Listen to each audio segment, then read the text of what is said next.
Welcome to Creekside Chats with Successful Real Estate Investors, brought to you by Steve Talker Capital, promoting prosperity and harmony to help you flourish in all areas of life. Join in as we explore the motivations and goals of real estate investors and how their ability to invest abundantly has provided them with the time and freedom to contribute to the world in a creative and thoughtful way. Now please welcome your host, Dr. Allen. Enlightened investors, I can't wait to explore with you the journey of our guest Alina Trigub, who shares our passion for passive investing in real estate to take our wealth building to the time freedom we desire. Alina has participated in real estate offerings of more than $20 million. Let's get to know Alina. I like to get to know the people behind the success stories. Let's start off with, if you can talk about a major fork in the road that you have had to make a major decision and that has made all the difference in your life. I guess one of the most major decisions in my life was immigrating to the United States, which happened over 20 years ago. It's been a long time, but it has changed a lot in the life for me and my mom, who I immigrated with at the time. And as an immigrant, I was at the crossroad deciding what I'm going to do. I was a transfer student at the time. I studied back in Soviet Union environmental protection study, and after doing initial research here, I realized that majoring in environmental protection in a college, it would probably not take me places. So after doing additional research, I decided that I needed a better major. As an immigrant, I didn't have any money, so I applied to 3 schools in New York. I applied to 3 colleges that had prevailing expertise in computer science, accounting, and pre-med. Luckily, I was accepted into the program with accounting first, and I joined that program, became a tax accountant. Never really liked the field. I thought since I liked the numbers, I would enjoy being an accountant, but that has not materialized.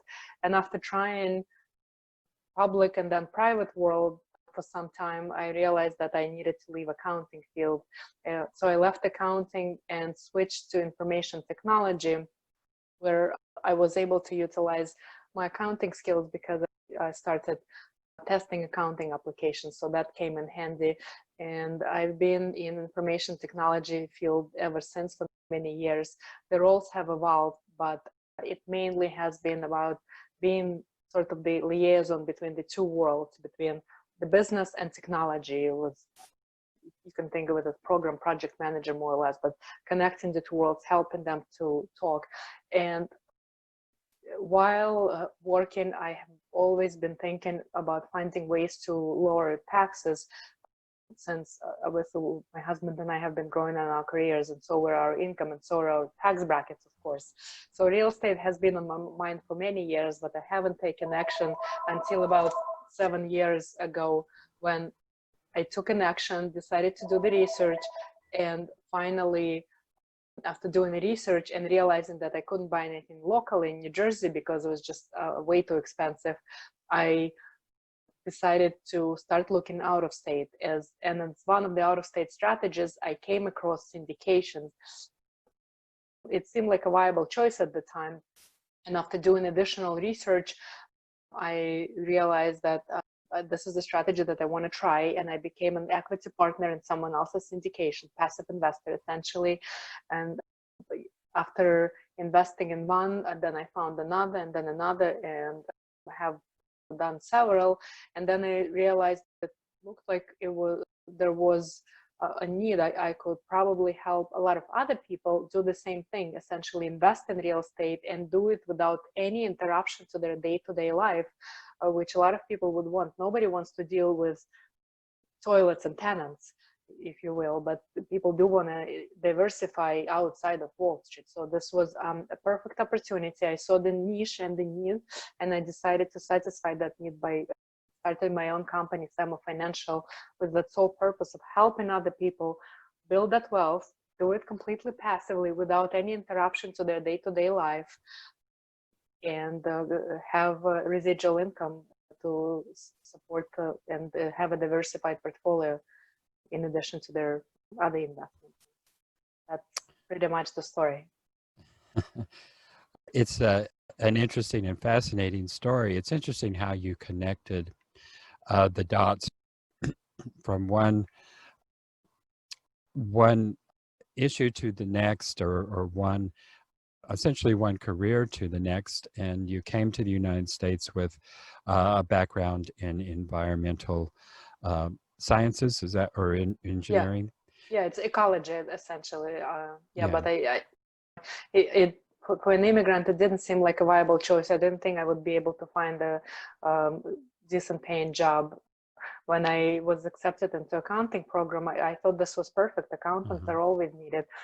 And again, just a lot of other people, I stereotyped. I figured I love dealing with numbers, so accounting will be perfect. But it turned out not to be the case. Yeah, interesting how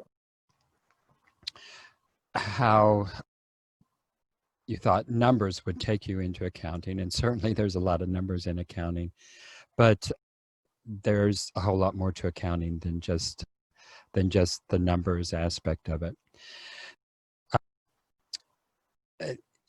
What I'm curious about is how somebody with a background in environmental studies found their way actually into accounting. Well, you said it was the numbers, so you had always been interested in numbers. So I can see that in environmental studies, there's going to be a whole lot of need for numbers and for research in terms of stats and statistics and all kinds of things that are affecting the environment. You need a lot of numbers crunching in regards to that. Is that true? Was that what your interest was in the environmental studies, or? No, I was young and I saw the trend. It was quite popular. People were concerned, probably still concerned, but at that time it was like a hot topic, if you know what I mean. Right. It was trendy, and I figured if it's hot and trendy, I should try it. Besides, I was doing that back in Soviet Union. When I came here, I decided that I needed to do new research and see what makes the most sense. And being very analytical, I've done my analysis, and after talking to people and seeing what's around, what the demand was, I figured that I need to switch. Besides, so environmental protection study is somewhat of a role of a scientist, and at that point I couldn't see myself being a scientist. Yeah. I decided it was not for me anymore. Sounds like it was a good move for you, even though you didn't like the accounting, and particularly you weren't particularly interested in the tax aspect of that.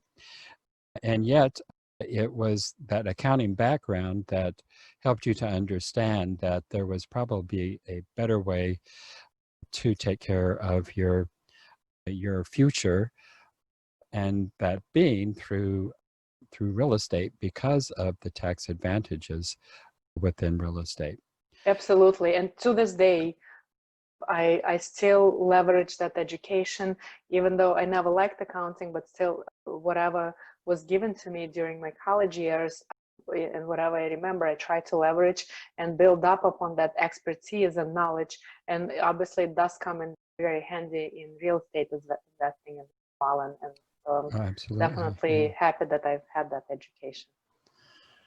And you're working in IT, and you and your husband are finding that you're putting more and more into taxes because of the tax bracket you're in. And so you find ways and means to alleviate that through real estate. That's good and fine. So you are an investor, but that's a big step from doing that to actually establishing your own business. So talk to us a little bit about that major transition from investor to starting the business. Sure. If I could show you, my business card has a saying Warren Buffett said at some point, and it's the motto for my business. I don't remember the exact wording, but it essentially says that someone is sitting in the shade today because someone else planted a tree a long time ago. That's my personal belief. That's what I live by, and that's what I stand by. So when I saw a way to, number one, diversify portfolio, number two, lower the taxes, and number three, help other people, I saw that this was my opportunity to take that on and help other people. And that's why I decided to take that major step while working full time and start my own company on the side, because I could see the need, and I could see that I could help a lot of other folks with that passive income and building their wealth on the side. So that's how I decided to start my own company. Yeah, that was a major step. And how has that? So how long have you had the company now? I've had the company for 2.5 years. It's been an incredible journey, and over time I realized that it's not just about real estate investing and helping other people. It's also about meeting amazing people on the way, building a business, and just growing along with other people, and potentially looking into other opportunities, and just being surrounded by really incredible group of people. I've met so many investors and entrepreneurs during the last 2.5 years. It's been incredible. I'm very happy I've done it. I wish I could have done it 20 years ago, but that's a separate story. Yeah, we could all say that, and I'm sure. Yep. Tell us about where did you get the courage to say, I'm going to reach out and start this business? Where did the fortitude and courage come from? Yeah, let me tell you, that part was not easy. I've always been one of the shyest people in the room, and when I started my journey in real estate, I started attending a lot of local meetups when we still could meet in person. And every time I would attend a meetup, I would be sitting in the back somewhere in the corner away from everyone, because I was just too afraid to talk to people. And then I always felt that there's nothing I can contribute. So I felt that I shouldn't be speaking to anyone. And so unless someone would walk over, start a conversation, I wouldn't say a word.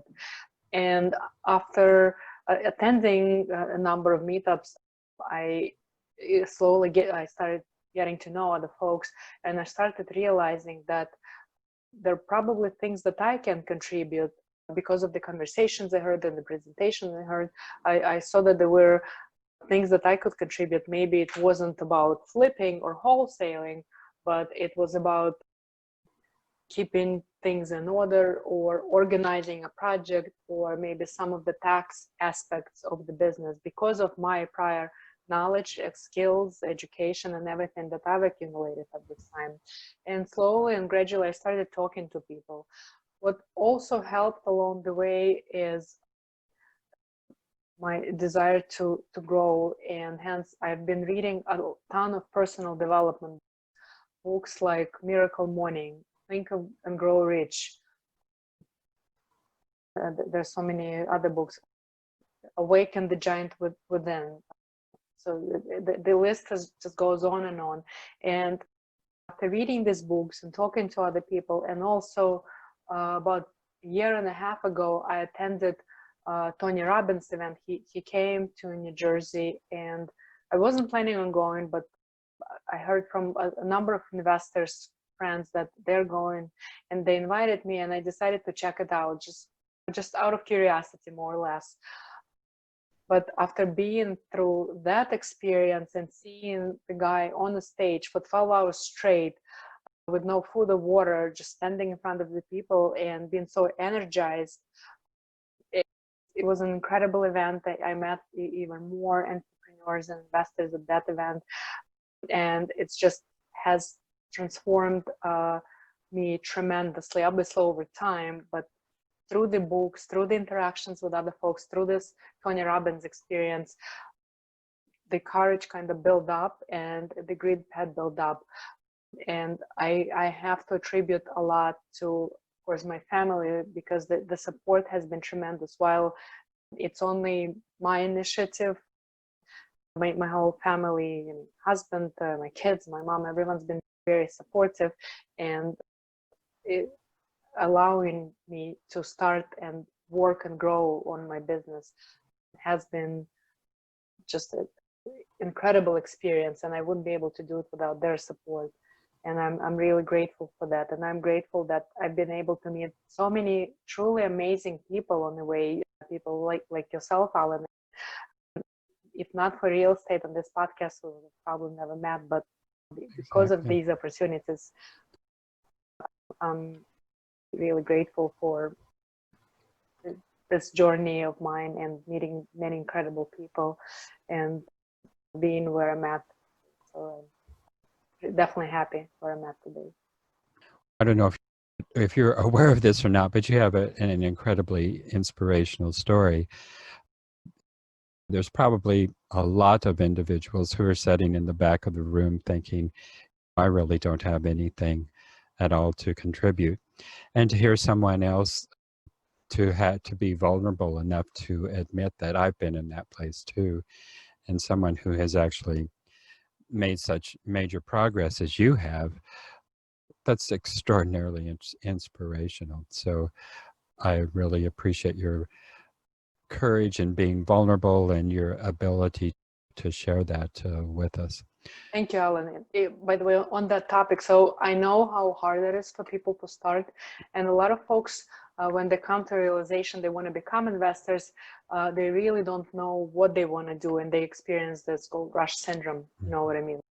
Everything looks great, everything looks exciting. I've been through that myself as well. Like one day I'm thinking of doing wholesaling, next day I'm doing fix and flip, and next day it's buy and hold, and that kept changing. So what I decided to do also recently is I decided to build up a training for folks that are starting in real estate but don't know what type of investing is good for them. So I'm building a training around that will help people narrow their focus and help them decide as to what type of investing is good for them based on their current situation and based on their skill set. So by combining the two, they will be able to channel it out and look in a specific direction to pick the real estate investing niche that would cater to their particular situation. So I hope that will help many people. Oh, that sounds wonderful, because you're absolutely right. So many come into the industry and they try this and they try that. And if they had a mentor like you, they could avoid all of those mishaps and go right into the aspect of the field that really works best and fits them the best. Excuse me. I'm all choked up here. But that sounds wonderful. In your